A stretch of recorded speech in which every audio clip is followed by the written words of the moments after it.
CNE news में आप सभी का स्वागत है और अब लेते हैं खबर विशेष की ये खबर।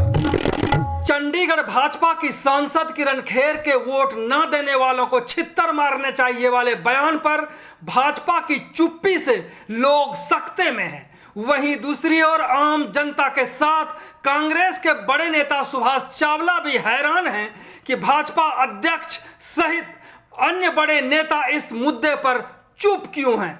उन्होंने कहा कि किरण खेर ने छित्तर वाला बयान देकर अपने पैरों पर खुद ही कुल्हाड़ी मारी है। चावला ने स्पष्ट किया कि MP के तौर पर सांसद किरण खेर शहर के लिए बोझ है। कांग्रेस के पूर्व अध्यक्ष ने साफ कर दिया है कि खेर ने किसी और को नहीं बल्कि अपने मालिक यानी जनता को छित्तर मारी है, जिसने अपने मतों से खेर को 2 बार चुनकर लोकसभा में भेजा है। उन्होंने एक सवाल पर कहा, MC हाउस की बैठक में निंदा प्रस्ताव लाकर हाउस के रिकॉर्ड में इसे लाना जरूरी है, क्योंकि खेर MC हाउस की एक्स ऑफिशियो मेंबर भी हैं। इस प्रकार से MC हाउस की होने वाली अगली हंगामेदार बैठक में पार्किंग घोटाले का मुद्दा गौन हो सकता है और किरण खेर का छित्तर बयान इस पर भारी पड़ सकता है। आप सभी यानी शहर की सभी social welfare associations, market welfare associations, NGOs के अलावा देश भर के लोगों से आग्रह है कि कांग्रेस नेता सुभाष चावला के साथ बातचीत को जरूर सुने, तो आपकी आंखें खुली रह जाएंगी, हैरान हो जाएंगे। आगे बढ़ने से पहले MP किरण खेर के छित्तर बयान को सुनते हैं, फिर कांग्रेस नेता चावला को सुनेंगे। पूरी सड़क बनाई, उधर पानी भर जाता था। अगर दीप कॉम्प्लेक्स में एक भी बंदा मेरे को वोट ना डाले तो फिर बड़े लानत की बात है, जाकर छित्तर फेरने चाहिए उनको। अब कांग्रेस नेता सुभाष चावला को सुनिए। कहावत बड़ी पुरानी है, विनाश काले विपरीत बुद्धि। ये आज बिल्कुल आज ये किरण खेर जी पर ये लागू होती है। पहले ही पिछले लगातार 2 साल से वो चंडीगढ़ से एक तरह से गायब रही। एक तरह से शहर के लोग भी और भारतीय जनता पार्टी के लोग भी अब ये मानने लगे थे कि अब किरण खेर जी एक अच्छी MP नहीं रही, एक शहर पे बोझ बन गई हैं, पार्टी पर भी और लोगों पर भी। एक बहाना था उस वक्त उनके पास कि मैं बीमार हूं और चंडीगढ़ के लोग बड़े सेंसिटिव हैं इस मामले में कि चलो शायद बीमारी ज़्यादा है। लेकिन जो एकदम से पिछले कुछ दिनों से वो एक्टिव हुई और उसके पीछे भी कुछ कारण थे कि काफ़ी कुछ मीडिया और उनकी पार्टी के अंदर ये आवाज़ें उठनी शुरू हो गई थी कि अब शायद उनको टिकट नहीं मिलेगी। शायद उनकी ये जो एक्टिव होने का एक बड़ा कारण जो मुझे समझ आया ये था कि मैं अब अपनी प्रेजेंस दिखाना चाहती हूँ। लेकिन प्रेजेंस दिखाते दिखाते वो इतना कुछ बोल गई जिसकी किसी भी एक सभ्य समाज में किसी भी पॉलिटिशियन, किसी ब्यूरोक्रेट्स या किसी आम आदमी से भी ऐसी भाषा का जो उम्मीद है नहीं की जा सकती थी। बिल्कुल। तो ये छोटी बात नहीं कह दी उन्होंने कि जिन्होंने मुझे वोट नहीं दिए या नहीं देंगे उनके छित्तर परेड करनी चाहिए। अब मुझे नहीं समझ आता कि इसको क्या किस का इसमें निंदा करें, इस पर हंसें, उनको ये कहें कि एक बुद्धिहीन पॉलिटिशियन है वो। मैं तो ज़्यादा यही कहूँगा। और जहाँ तक आपने ये सवाल किया कि इसका फ़ायदा नुकसान तो चंडीगढ़ को उनका MP होने का बहुत सालों से हम भुगत रहे हैं। कल ही एक मीटिंग हुई, आपने देखे होगा कि जिसमें प्रशासन ने पंजाब हरियाणा गवर्नमेंट के साथ मिलकर एक फ़ैसला किया दोबारा कि चंडीगढ़ में मेट्रो होगी। जबकि ये मेट्रो का फ़ैसला बहुत साल पहले, मैं समझता हूँ कि अगर ये उस वक़्त ये अपना स्टैंड गलत ना लेती मेट्रो के प्रति तो आज शायद चंडीगढ़ में मेट्रो का काम शुरू किया होता। कितना बड़ा नुकसान इन्होंने अपनी, कहते तो लोग यही कि किसी और एजेंसी को वो मदद करना चाहती थी कि किसी और को, कभी मोनो रेल की बात चलती थी, कभी दूसरी चलती थी। नुकसान कितना हुआ इसका अंदाज़ा तब पता लगेगा जब कल आज भी कुछ बजट आया कि 76,000 करोड़ रुपया अब इस पर लगेगा और उस वक़्त सिर्फ 20,000 करोड़ था। तो 50,000 करोड़ रुपया अगर आज एक्स्ट्रा लोगों को खर्च करना पड़ेगा तो उसकी जिम्मेवार कौन है? किरण खेर जी है ना। 2 साल से 3 साल से इनका घर ये बॉम्बे में रह रही थी, बीमार थी। चाहिए इनको ये था कि अपने आप ये कह देती कि जी मैं अपनी कोठी खाली कर रही हूँ। सर थोड़ी सी एक और मैं बीच में रुकूंगा कि जब आपने ये मेट्रो के बारे में चर्चा करी, जिसमें पंजाब के भी और चीफ मिनिस्टर हरियाणा भी और शहर से मेयर भी, क्या ऐसी परिस्थिति में वहाँ एमपी किरण खेर को भी नहीं होना चाहिए था? मैं समझता हूँ कि जो शायद जो इसके बयान आए हैं, मुझे लगता है कि प्रशासन ने भी अपने आप एक कल दिखा दिया है कि अब उनको वो दूरी रख रहे हैं इनसे। एक पहली एग्जांपल तो हमारे सामने आ गई कि इनकी आने वाले दिनों में क्या हालात होने वाली है। कहीं वहाँ ना कुछ बोल जाए, वहाँ कुछ ना बोल जाएं, या कहाँ सवाल ना उठ जाएं, या मजाक के पात्र प्रशासन ना बन जाए कि कल तो वो वोटरों के बारे में ये बोल रही हैं, आज ये बात कर रही हैं। जिक्र कर रहा था कि मैं ये ऑलरेडी कितना शहर के ऊपर कितना नुकसान हो चुका है इनके एमपीशिप पे काम ना करने का। मुझे हैरानी आज सिर्फ इस बात की हो रही है कि भारतीय जनता पार्टी की लोकल लीडरशिप इस पे चुप क्यों है। एक बात आपने कह दी, सारा शहर मान रहा है, सारे शहर में थू थू हो रही है, पार्टी की हो रही है। अब ये तो नहीं कह सकते कि ये बयान किरण खेर का है। किरण खेर कोई इंडिविजुअल कैपेसिटी में तो नहीं है, मेंबर पार्लियामेंट है, member parliament Bharatiya Janata party की है। अगर बात हो गई थी तो ये एक जिम्मेवारी बनती है कि लीडरशिप की सारी की, मैं तो समझता हूँ हैरानी है कि इतने बड़े बड़े लीडर, चाहे उनके अध्यक्ष अरुण सूद जी हों, सत्यपाल जैन जी हों, जो बहुत वोकल रहते हैं इन मामलों में, संजय टंडन को एक बहुत सभ्य एक नेता माना जाता है, और एक नए उनके कैंडिडेट उभर के आ रहे हैं सतनाम सिंह संधू जी, जो बहुत सांस्कृतिक कार्यक्रमों में, धार्मिक कार्यक्रमों में भी जा रहे हैं। क्यों चुप हैं इस बात का नहीं, मुझे लगता है कि सिर्फ पार्टी अनुशासन के नाम पे, लेकिन वो भूल रहे हैं आज कि अगर इतनी बड़ी गलती कर रहे हैं जिस मामले में चुप है। चाहिए तो ये था कि एकदम से किरण खेर जी वहीं खड़े होकर उसी वक्त हाथ जोड़ के स्टेज के ऊपर जनता से माफ़ी मांग लेते कि मेरी ज़ुबान फिसल गई है। लेकिन आज तीसरा दिन है, चुप हैं बिल्कुल। इसका मतलब वो अपने जस्टिफाइड कर रही हैं। अगर सर जैसे आपने कहा कि पार्टी चुप है, अगर पार्टी चुप है तो क्या माना जाए कि पार्टी के इशारे पे ये बात कही गई? अगर मेंबर पार्लियामेंट बोली है, भाजपा की है वो, पार्टी चुप है, ये मान लिया जाए कि पार्टी के इशारे पे ये बात कही गई? नहीं, मैं नहीं समझता कि पार्टी के इशारे पे बात, ये तो उनकी आदतन है। आज से नहीं, को पहली बार थोड़ी बोली हैं वो इस तरह की बातें। कितने बयान उनके 5 साल के, अगर 6-7 साल के उनके बयान देखे हैं, जिन्होंने कई बार भारतीय जनता पार्टी को शहर में उनकी बदनामी करवाई है, उनका मजाक उड़वाया है। आपको पता है पहले एक बार लड़कियों के रेप के बारे में बोल गई थी जी, उसके बाद पिछली बार डंगर बोल दिया काउंसलरों को, कभी काका बोल देती हैं अपने से बड़ी उम्र को, किसी को इधर आओ, तू इधर आ, तू उधर जा, अफसरों के साथ तू मैं के बात करनी जाके। आज का समय राजनीति में प्रोटोकॉल का समय है, और सबसे ज़्यादा जो पद पर हम बैठे होते हैं या जो पद पे होता है, चाहे अफसर यंग है, मान लीजिए कोई स्टेट अफसर है, डीसी है या कोई और है, तो यंग है, इनसी उम्र से छोटा है, लेकिन उसका पद तो बड़ा है। हमेशा जी से बात करानी, जी से बुलाना चाहिए। अक्सर कह देती हैं ओ इधर आ, ओ काका इधर आ। ये कोई पहली बात नहीं है इनकी। मैं नहीं समझता कि पार्टी कभी नहीं कहेगी कि ऐसी बातें कहो। पार्टी को तो आज मुझे लगता है मुंह छुपा के बैठी है पार्टी। मुंह छुपाना शायद मुश्किल हो रहा है, लेकिन मैं कहता हूँ, उनसे अपील करता हूँ, सामने आके, वो नहीं माफ़ी मांगती तो आप माफ़ी मांग लीजिए। यदि माफ़ी नहीं मांगते हैं तो फिर इसका आने वाले समय में नुकसान क्या होगा? पार्टी को, कांग्रेस को क्या फ़ायदा होगा? आम आदमी पार्टी को क्या फ़ायदा होगा? ये सब भी एक विश्लेषण का समय है, मुझे लगता है। देखिए, नुकसान फ़ायदा तो मैं समझ रहा हूँ कि जो जितना भारतीय जनता पार्टी का होना था वो हो चुका। अच्छा, जो उन्होंने बयान दे दिए, अगर ये माफ़ी मांग लेती उस वक्त तो शायद उतनी बात ना उठती। अब अगर 2 दिन के बाद भी माफ़ी मांगेंगी तो मांगी ना मांगी एक जैसी हो जाएगी। ये जो क्लिपिंग आपकी जो बन जाती हैं या बयान हमारे जो रिकॉर्ड हो जाते हैं, ये सारी उम्र पीछा नहीं छोड़ते। जब चुनाव आते हैं तो आजकल का तो एक डिजिटल ज़माना है, ये कहाँ कहाँ इसकी क्लिपिंग चलेंगी, कैसे कैसे चलेंगी, कौन कौन से मीम्स बनेंगे, भारतीय जनता पार्टी को पीछा छुड़ाना मुश्किल हो जाएगा इससे। और ख़ासकर मैं समझता हूँ कि जो हल्ला माजरा है, दीप कम्प्लेक्स है जी, वहाँ कोई छोटी मोटी वोट थोड़ी है। अगर वही फैसला कर लें कल को, मान लो एक छोटा सा ही, वैसे तो इस सारे शहर का मामला बन चुका है, अगर अकेला दीप कम्प्लेक्स और हल्लो माजरा और राम दरबार ही फैसला कर ले तो भारतीय जनता पार्टी अगली सीट नहीं जीत पाएगी किसी हालात में। अगर उन्होंने कह दिया कि हमने घुसने नहीं देना बीजेपी को, क्योंकि अगर किरण खेर ने बयान दिए हैं तो भारतीय जनता पार्टी की लीडरशिप भी तो चुप है, वो क्यों चुप है। और एक बात मधुकर जी, मैं हमेशा कहता हूँ कि अगर ऐसे मामलों पे जनता आवाज़ ना उठाए तो लीडरों के जो हौसले और खुलते हैं।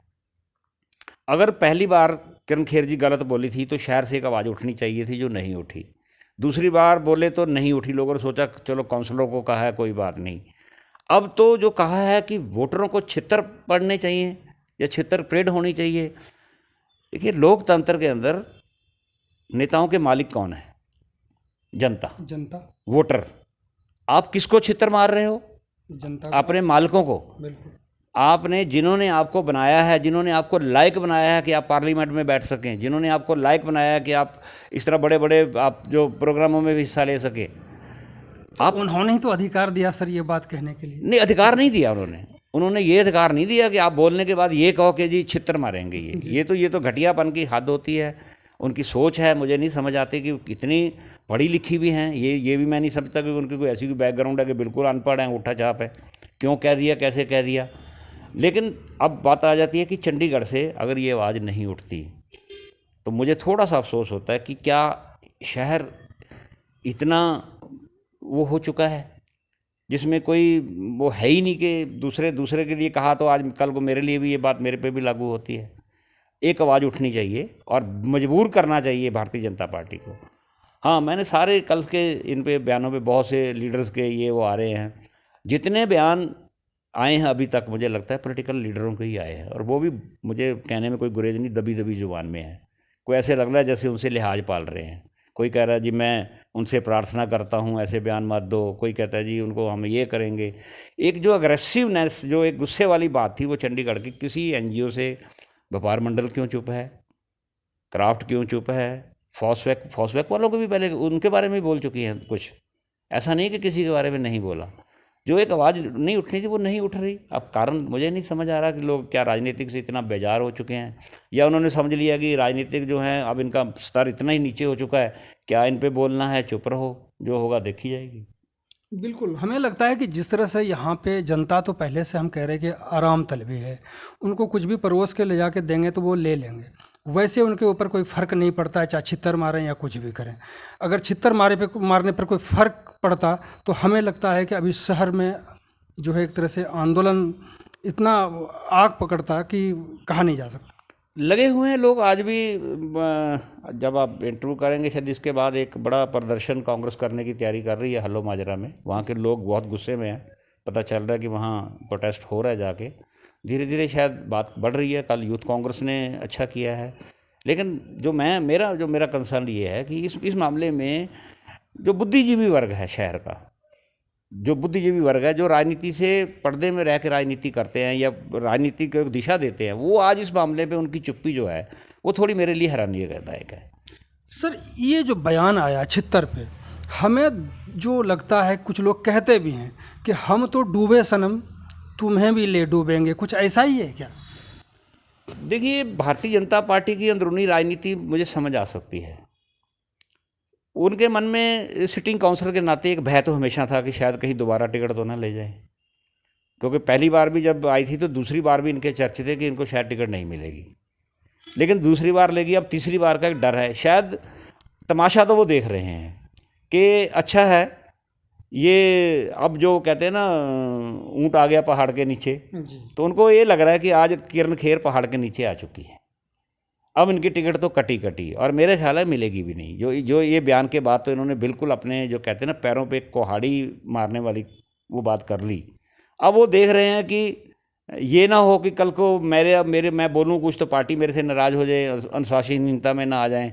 लेकिन इतना मुझे पता है कि जितनी हल्की फुल्की फ़ोन पे हमारी आपस में बातचीत चलती रहती है, आपस में मजाक वगैरह, सब इस बात पे तो खुश हैं कि किरण खेर जी ने अपने पैरों पे कुहाड़ी खुद ही मार ली है। अब तो मोदी जी भी नहीं कह पाएंगे कि आप हमें वोट दें, हमें उनको नहीं, सीधे हमारे इसमें झोली में आ जाएंगी सारी वोटें। मुझे लगता है वो नौबत ही नहीं आएगी अब, क्योंकि पहले भी इनके परफॉर्मेंस की वजह से ये तो चर्चा आम थी, और पार्टी के अंदर से भी और ये बातें उठ रही थी कि शायद किरण खेर जी को अब टिकट नहीं मिलेगी। लेकिन ये बोलने के बाद अब मुझे नहीं पता कि भारतीय जनता पार्टी इस इशू को मोदी जी तक कहाँ तक ले जाने में कामयाब होती है। इतना है कि अब पार्टी के अंदर ये अकेली हैं, अब इनके साथ बड़ा लीडर कोई नहीं है जाके जो इनकी टिकट के लिए इनकी या इस इशू पे जाके इनकी को पैरवी करने की पोजीशन में हो। ये सर एक चीज़ और देखा गया कि 2014 जब ये चुनाव लड़ी थी उसके बाद जितने लोग इनके साथ हुए थे, चुनाव जीतने के बाद ही इनकी कार्यशैली रही या जो भी रहा हो, सभी ने इनका साथ छोड़ दिया धीरे धीरे, किरण खेर का। देखिए ये तो होता है, जब कोई आदमी एक बार आदमी बन जाता है, ये इनके दिमाग में किरण खेर जी के, या शायद ये स्वाभाविक भी था कि जब टिकट के लिए इन्होंने किसी ने मेरी मदद नहीं की तो मैं इनकी मदद क्यों करूं, या मैं इनकी परवाह क्यों करूं। ये एटीट्यूड तो किरण खेर का पहले दिन से रहा है। नहीं सर, आप देखिए कि सत्यपाल जैन जी इनके पीछे लगे रहे, अंडे भी खाए उन्होंने सत्यपाल जैन जी ने, और उसके बाद क्या स्थिति रही होगी आपको भी आकलन होगा, हम लोगों को भी है थोड़ा। ये आकलन तो राजनीतिक तौर पे हम सारे करते रहते हैं, चलता रहता है, लेकिन पार्टी की अंदरूनी कई बार क्या होता है कि दो छोड़ गए, दो साथ लग गए। एक बार ये था कि सत्यपाल जैन जी छोड़ गए तो अरुण सूद साथ लगे हुए थे। अरुण सूद जी ने देखा कि टंडन जी को कैसे डाउन करना है तो उन्होंने किरण खेर का हाथ पकड़ लिया। आज उनको एक नया कहते एक साथी मिल गया, मिस्टर संधू, जो उनको जगह जगह लेके उनके प्रोग्राम रखा रहे हैं। उनको लगता है कि शायद उनको टिकट मिल जाएगी। तो ये तो अंदरूनी राजनीति है उनकी। और इस सारे घुमाव चक्कर में आज स्थिति ये बन गई है कि आज किरण खेर अकेली रह गई है पार्टी के अंदर। कोई किसी के साथ चला गया, कोई किसी के साथ हो गया, लेकिन आज की स्थिति में आज इनके साथ कोई नहीं है। किरण खेर अकेली रह गई। सर अब मसला एक और उठ रहा है कि वहाँ पर मौके पर मौजूद थे मेयर साहब।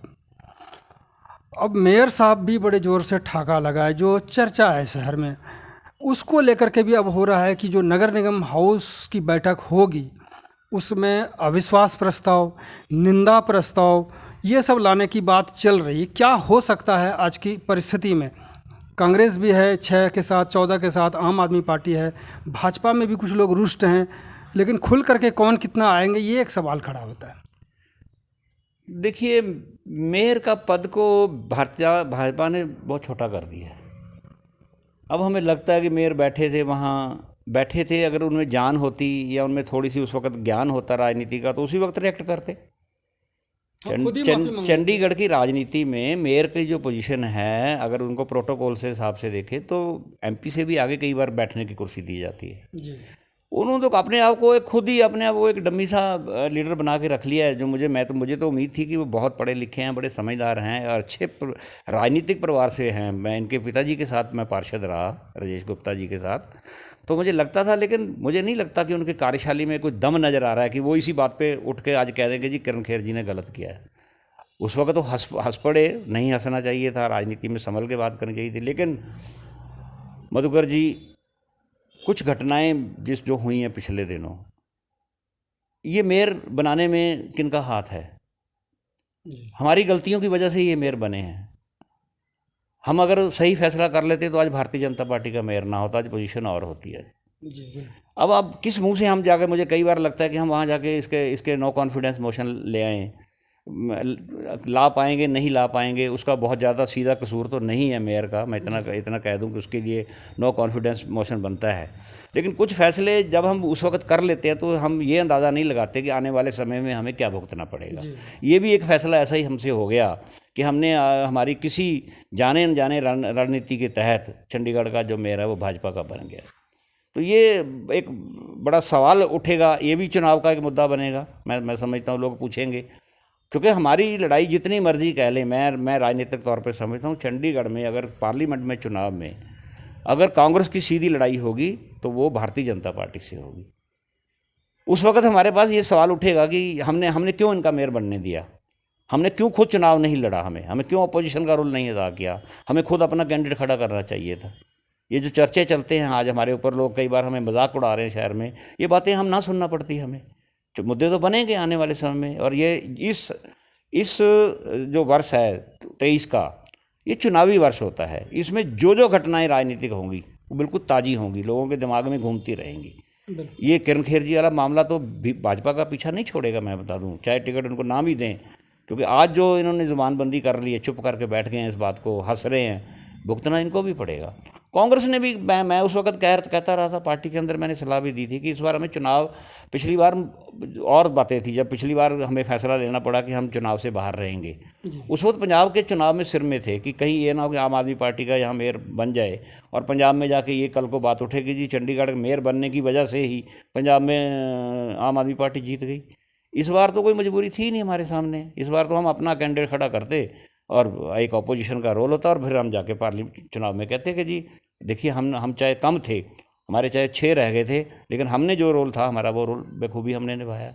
निंदा प्रस्ताव लाने की बात हो रही, उसको लेकर के क्या समझते हैं सर? निंदा तो प्रस्ताव तो मेरे ख्याल से देखिए, निंदा प्रस्ताव का कोई लीगल ऐसा कुछ नहीं है कि आप प्रस्ताव पास कर देंगे तो कोई डिस्क्वालिफिकेशन हो जाएगी। ये प्रस्ताव 2 बार पहले भी कॉरपोरेशन में आया। एक बार मेरे समय में भी लेके आया था, एक पार्षद बहुत तंग कर रहे थे, उनके बाद लेके आए थे। कोई ऐसा तो है नहीं कानून, हाँ एक लोगों में हम बात जाके एक्सपोज कर सकते हैं। निंदा प्रस्ताव मेयर के लिए तो नहीं बनता मेरे हिसाब से, क्योंकि काउंसलर वो भी हैं, किरण खेर जी भी हैं, उनके खिलाफ भी निंदा प्रस्ताव लगाया जा सकता है। चुनी हुई संस्था के अंदर ये बात अगर आ जाती है कि उन्होंने चंडीगढ़ के वोटरों की इतनी भारी बेइज्जती की है, उनको छित्तर मारने की बात की है, हम एक निंदा प्रस्ताव लाते हैं और उसके लिए भारतीय जनता पार्टी के लोग भी मजबूर हो जाएंगे, वो उस प्रस्ताव के विरोध में नहीं जा पाएंगे।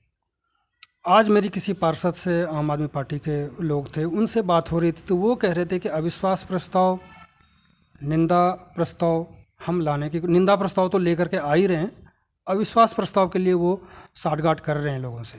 अविश्वास प्रस्ताव किस बात पे होता है? देखिए म्यूनसिपल एक्ट के अंदर, क्योंकि वो जो जिस तरह से छितर मारे गए, और उस टाइम जो मेयर का जो था एक ठाका लगना, और जिस तरह से हंसी के पात्र बनी जनता शहर की, उसको लेकर के कि वो उस मौके को संभाल सकते थे, ये कहना था कि मेयर मौके को संभाल सकता था।